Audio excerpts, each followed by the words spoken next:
आंवला में आप लोगों ने आवेदन किए थे, तो इनको ही आवेदन किए। ठीक है, क्या कारण रहा भारतीय जनता पार्टी को, बहुजन समाज पार्टी को प्रत्याशी बाहर से आयातित करना? देखिए,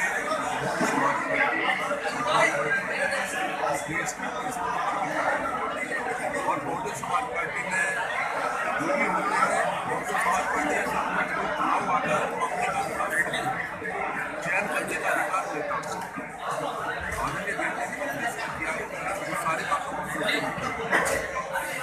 क्या बाहर के प्रत्याशी को क्या यहाँ की जनता स्वीकार करेगी? यहाँ बहुत सारे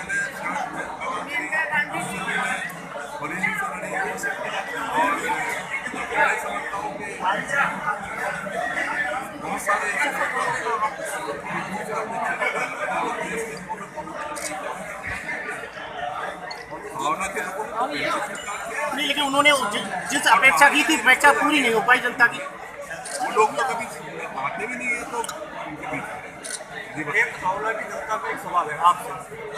आंवला की जनता को जानकारी है कि जो वर्तमान सांसद है उन्होंने अब तक एक भी विधायक मुस्लिम खान साहब, पूर्व विधायक विजय पाल जी हमारे बीच में पूरे प्रदेश में सेवा करने का काम किया। मैं राजनीतिक घराने से ताल्लुक रखती हूँ। मेरे ससुर 3 बार विधायक रहे।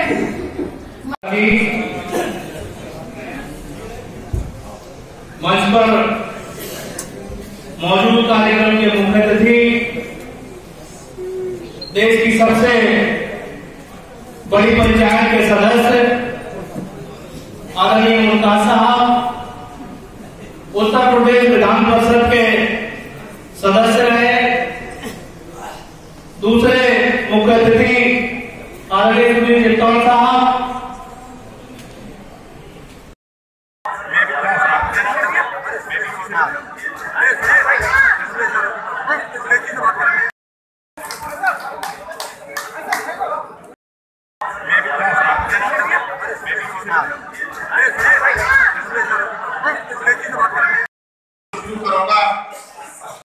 ये गठबंधन उत्तर प्रदेश के अंदर हुआ है। ये गठबंधन उत्तर प्रदेश के अंदर हुआ है। के लोग एक साथ मिलकर एक दूसरे के त्योहारों में गले मिलकर एक दूसरे के त्योहार मनाते हैं, लेकिन इस 5 साल के अंदर हालात ऐसे हो करते हैं और ये मेंबर पर लोग बैठे हैं। मैं बहुजन समाज पार्टी की जानिब से ये वादा करता हूँ कि इंशाअल्लाह ताला वो विधानसभा का वो दिन, लोकसभा का जो दिन आएगा। पूरी समाजवादी पार्टी गठबंधन के प्रत्याशी को पूरी मजबूती के साथ चुनाव लड़ाएगी। अचानक ये कार्यक्रम तय हुआ था। कल शाम को लगभग 9 बजे के आसपास सूचना मिली हम लोगों को। कुछ लोग बाहर रहे थे इसलिए नहीं आ पाए, लेकिन एक समाजवादी पार्टी का नेता और एक कार्यकर्ता पूरी ताकत के साथ, जैसे समाजवादी पार्टी की प्रत्याशी को लड़ाती है उससे ज़्यादा ताकत के साथ गठबंधन के प्रत्याशी को लड़ाएगी भी और जिताने का भी काम करेगी। यहाँ समाजवादी पार्टी से आंवला से 3 बार सपा का सांसद रहा है, तो क्या कारण रहा, किस वजह से सीट छोड़ी गई? समाजवादी पार्टी अब तक रनर और विनर दोनों रही है, क्या कारण इस बार सीट छोड़ी गई? गठबंधन जब होता है या समझौता जब होता है तो कहीं ना कहीं झुकना भी पड़ता है, एक पक्ष को कहीं दूसरे पक्ष को झुकना पड़ता है। निश्चित रूप से हमारे नेताओं की ये बड़ी सोच है कि यहाँ हम लोग बहुत मजबूत थे, कई बार हम लोगों ने जीत भी हासिल की और लगभग सभी चुनाव में हम लोग दूसरे स्थान पर तो रह ही रहे हैं। उसके बावजूद माननीय राष्ट्रीय अध्यक्ष श्री अखिलेश यादव जी ने बड़े दिल का सबूत देते हुए, और जो देश में एक नाकारा सरकार चल रही है, झूठे और बेईमान लोगों की सरकार चल रही है, लोगों को धोखा देने वालों की सरकार चल रही है, उसे दिल्ली की गद्दी से उतार फेंकने के लिए यहाँ बहुजन समाज पार्टी को ये सीट देने का ऐलान किया है। और समाजवादी पार्टी का एक एक कार्यकर्ता, एक एक नेता बहुत उत्साहित है और निश्चित रूप से 23 अप्रैल को जब चुनाव यहाँ पर होगा, यहाँ गठबंधन का प्रत्याशी भारी बहुमत के साथ जीत हासिल करेगा। मीडिया में एक चर्चा है कि आपके कद्दावर नेता सर्वराज सिंह जनता दल यूनाइटेड के शरण में पड़े हुए, कुछ कहेंगे? हमारा जहाँ तक मानना है और हमारी जहाँ तक जानकारी है, समाजवादी पार्टी के सारे नेता एकजुट हैं और सब गठबंधन के प्रत्याशी को जिताने के लिए पूरी ताकत से जुटेंगे।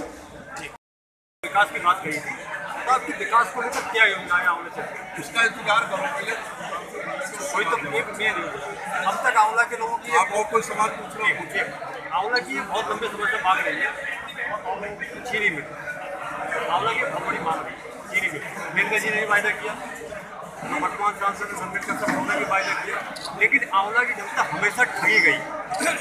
यदि आप सांसद बन गए तो आपकी क्या रहेगा? लेकिन बहुजन समाज पार्टी अपने विश्वास कहने लगी जिस दिन इस देश की कुर्सी पर बहुजन समाज पार्टी बैठ गई, यहाँ किसी भी तरीके की कोई समस्या नहीं रहेगी। जैसे उत्तर प्रदेश में 4 बार संसद के बाद 203 याद कर। सर एक बार आप ये कह दीजिए कि आंवला कोई आंवला के चुनाव एरिया कोई क्षेत्र सीमित तो नहीं होता, इसके दायरे को सीमित तो नहीं कर सकते। अगर मैं यहाँ बहन जी ने मुझे आदेश दिया है, बहन जी ने मुझे आशीर्वाद दिया है कि आंवला क्षेत्र में जाके सेवा करो, यहाँ चली आई।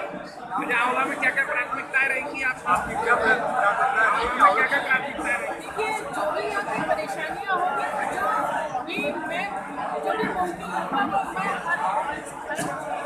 मैं से कोशिश करूँगी इन्हें उन समस्याओं का समाधान। मैडम अब तक आंवला में बसपा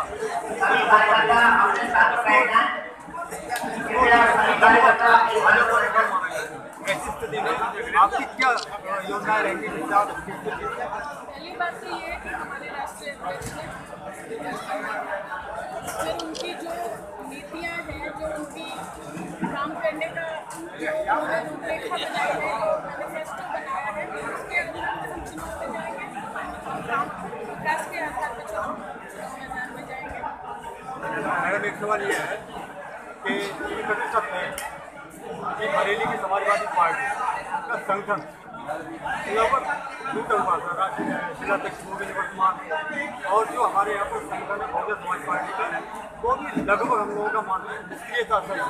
ऐसी स्थिति में आपको बहुत मदद करने की आवश्यकता है और आपको क्या कर रहेगा संगठन कैसे आप बन सकते ये सब ठीक हो जाएगा, कोई ऐसी बात नहीं है जो आप ये 1 महीने बाद 15 दिन बाद ये सवाल आपके पास रहेगा ही नहीं कि संगठन कमजोर है या निष्क्रिय है या काम नहीं कर रहा। ये 15 दिन बाद शायद हमारे नीचे सांसद जी बैठे हैं, पड़ोसी साहब बैठे हैं, आप बैठे हैं, 15 दिन बाद ही पूछेंगे आपके सवाल मुझसे पूछेंगे जो मेन है उन्होंने वो आरोप किया है।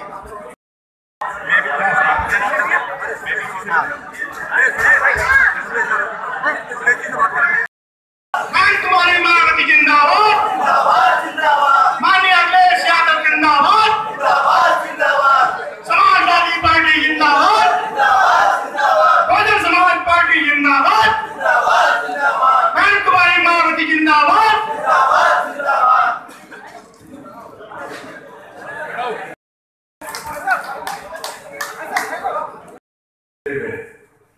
आंवला लोकसभा पर एक ऐसी शख्सियत जो किसी के ताल्लुक की मोहताज नहीं, आपने अखबारों को देखा होगा, टीवी पर देखा होगा, पुराना राजनीतिक परिवार है, फिर देश के कोने कोने में जाना जाता है। कई बार बिजनौर के डिस्ट्रिक्ट कोर्ट के चेयरमैन उनके हस्बैंड रहे, कई बार वो रही विधायक रही। आंवला विधानसभा से, आंवला लोकसभा से आदरणीय बहन कुमारी मायावती जी के आदेश पर रुचि बिरानी को इस लोकसभा का प्रभारी किया गया। बहुजन समाज पार्टी एक ख्वाहिश है, एक उम्मीद है कि देश की कुर्सी पर ये गठबंधन बैठे। आज इसकी तैयारी हम लेके चल रहे हैं। आज ये गठबंधन किस बात की लड़ाई लड़ रहा है, किस लिए गठबंधन बना है? आज लगभग 71 साल इस देश को आजाद हुए हो चुके हैं और इस आजादी को हासिल करने के लिए किसी एक व्यक्ति की कुर्बानी नहीं थी, किसी एक समाज की कुर्बानी नहीं थी, बल्कि इस देश में रहने वाले हर समाज के महापुरुषों ने अपनी जान की बात लगाकर इस देश को आजाद किया। हर समाज के नौजवान साथियों ने अपना खून बहाकर इस देश को आजाद कराया था। हर समाज की माओ ने बहनों ने अपनी गोद सुनी करके इस देश को आजाद किस लिए आजाद कराया था? हम इस देश के अंदर आजादी की ड्यूटी दिएंगे, हमें इस देश के अंदर हमारे अधिकार मिलेंगे, हमें इस देश के अंदर इज्जत और सम्मान मिलेगा, हमें इस देश के अंदर रोटी कपड़ा इसलिए इस देश को आजाद। परंतु 71 साल की आजादी के बाद केवल चंद लोगों को इस आजादी का फायदा पहुंचा है, जिनकी तादाद 10-12% है। पूरे मुल्क